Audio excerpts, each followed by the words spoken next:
नमस्कार दोस्तों, स्वागत है आपका अपने YouTube channel tip delight education में। दोस्तों, आज इस वीडियो में हम पॉलिटी के एक और महत्वपूर्ण चैप्टर जिसमें कि पंचायती राज व नगरीय प्रशासन है, जिसको स्थानीय स्वशासन कहा जाता है, इसके महत्वपूर्ण प्रश्नों के बारे में चर्चा करेंगे। दोस्तों, ये क्वेश्चंस बहुत ही ज्यादा इंपॉर्टेंट है और स्टेट पीएससी, एसएससी आदि के एग्जाम्स में पहले पूछे गए हैं। उन्हीं क्वेश्चंस को हमने डायरेक्टली यहाँ पर आपके लिए प्रोड्यूस किया है। आपसे मेरा अनुरोध है कि वीडियो को लास्ट तक देखिएगा और इसको बार बार स्टडी कीजिएगा ताकि आपके लिए यह प्रश्न परीक्षा में उपयोगी सिद्ध हो सके। चलिए आइए इस वीडियो को शुरू करते हैं। तो दोस्तों, आज का जो पहला क्वेश्चन है वो है, बलवंत राय मेहता समिति किस संवैधानिक विकास से संबंधित है? तो दोस्तों, इसका सही उत्तर है पंचायती राज विकास से यह समिति संबंधित है। और यह जो समिति थी, इसने जो अपनी रिपोर्ट प्रस्तुत की थी वो 1957 में प्रस्तुत की थी। चलिए अगले प्रश्न की तरफ चलते हैं। देश का प्रथम राज्य कौन सा है जहां पंचायती राज की स्थापना हुई थी? तो दोस्तों, इसका सही उत्तर है राजस्थान में नागौर डिस्ट्रिक्ट में पहली बार पंचायती राज की स्थापना की गई थी, जो कि 2 अक्टूबर 1959 को हुई थी। चलिए अगले प्रश्न की तरफ चलते हैं। 73वां संविधान संशोधन किस विषय से संबंधित है? यह बहुत ही कॉमन और बहुत ही फेवरेट क्वेश्चन है स्टेट पीएससी का, अपर लोअर दोनों में, एसएससी में, इवन यूपीएससी में भी इससे रिलेटेड बहुत से क्वेश्चंस आपको देखने को मिलेंगे बार बार। चलिए इसका सही उत्तर जानते हैं। तो दोस्तों, 73वां संविधान संशोधन जो है पंचायती राज व्यवस्था से संबंधित है। आइए दोस्तों, चलते हैं अगले प्रश्न की तरफ।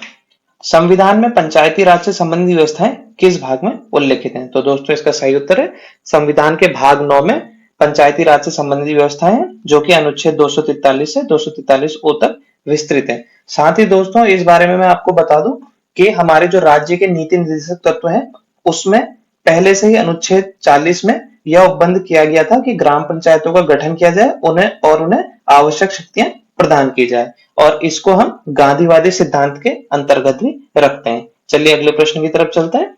कौन सा अनुच्छेद पंचायतों में आरक्षण से संबंधित है? तो दोस्तों, इसका सही उत्तर है अनुच्छेद 243 डी जो है पंचायतों में आरक्षण से संबंधित है। ये क्वेश्चन मैंने स्टेट पीएससी में डायरेक्टली ऐसा देखा है, इसीलिए मैंने इसको यहाँ पर रखा है, तो इसको बहुत ध्यान से पढ़िएगा। चलिए अगले प्रश्न की तरफ चलते हैं। पंचायतों के पदों में महिलाओं के लिए कितने न्यूनतम आरक्षण की व्यवस्था की गई है? यह भी बहुत ही ज्यादा इंपॉर्टेंट क्वेश्चन है। तो दोस्तों, इसका सही उत्तर है जो संपूर्ण पद है उनका 1/3 या 1/3 जो है महिलाओं के लिए आरक्षित किया जाएगा। चलिए चलते हैं अगले प्रश्न की तरफ। पंचायत का सदस्य बनने के लिए न्यूनतम आयु क्या होनी चाहिए? तो दोस्तों, इसका सही उत्तर है 21 वर्ष की न्यूनतम आयु होनी चाहिए। चलिए अगले प्रश्न की तरफ चलते हैं। किस अनुच्छेद में राज्यों में पंचायतों की वित्तीय स्थिति की समीक्षा के लिए वित्त आयोग के गठन की व्यवस्था है? तो इसका सही उत्तर है दोस्तों अनुच्छेद 243 आई में पंचायतों की वित्तीय स्थिति की समीक्षा के लिए वित्त आयोग के गठन की व्यवस्था है, जो कि राज्य के अंतर्गत आते हैं। चलिए अगले प्रश्न की तरफ चलते हैं। पेशा 1996 किससे संबंधित है? तो दोस्तों, यह अधिनियम पंचायतों से जुड़े प्रावधानों को अनुसूचित क्षेत्रों में विस्तारित करने से है, और इसका जो फुल फॉर्म है वह है the provisions of panchayat extension to scheduled area act 1996। चलिए चलते हैं अगले प्रश्न की तरफ, जो कि नगर निगम से संबंधित है। नगरीय शासन प्रणाली को किस संवैधानिक संशोधन अधिनियम द्वारा संवैधानिक दर्जा मिला है? तो दोस्तों, इसका सही उत्तर है 74वें संविधान संशोधन अधिनियम 1992 द्वारा इसे संवैधानिक दर्जा दिया गया। यह भी बहुत इंपॉर्टेंट क्वेश्चन है, डायरेक्टली ऐसा ही पूछा जाएगा। चलिए अगले प्रश्न की तरफ चलते हैं। भारत में पहला नगर निगम कब और कहां स्थापित हुआ था? तो ये बहुत ही महत्वपूर्ण है, हिस्ट्री के हिसाब से भी और पॉलिटी के हिसाब से। तो दोस्तों, इसका सही उत्तर है मद्रास, जो कि वर्तमान चेन्नई है, वहां पर 1687-88 में स्थापित किया गया था। अगला प्रश्न देख लेते हैं। किस ब्रिटिश अधिकारी को भारत में स्थानीय सुशासन का पिता कहा जाता है?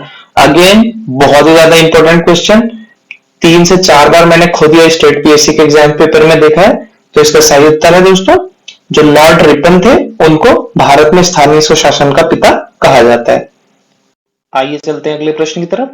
कौन सा संविधान संशोधन नगरीय स्वशासन से संबंधित है? तो दोस्तों, इसका सही उत्तर है 1992 का 74वां संविधान संशोधन अधिनियम नगरीय स्वशासन से संबंधित है। चलिए अगले प्रश्न की तरफ चलते हैं। संविधान में नगरीय स्वशासन से संबंधित व्यवस्थाएं किस भाग में उल्लेखित है? तो दोस्तों इसका सही उत्तर है भाग 9 क में नगरीय स्वशासन से संबंधित व्यवस्थाओं का उल्लेख किया गया है, जो कि अनुच्छेद 243 पी से 243 जेड जी तक विस्तृत है। चलिए अगले प्रश्न की तरफ चलते हैं। संविधान की 12वीं अनुसूची किससे संबंधित है? तो दोस्तों इसका सही उत्तर है संविधान की 12वीं अनुसूची नगरीय प्रशासन की कार्यकारी विषय वस्तुओं से संबंधित है। अगले प्रश्न की तरफ चलते हैं। किस अनुच्छेद में नगरीय प्रशासन में आरक्षण का उल्लेख किया गया है?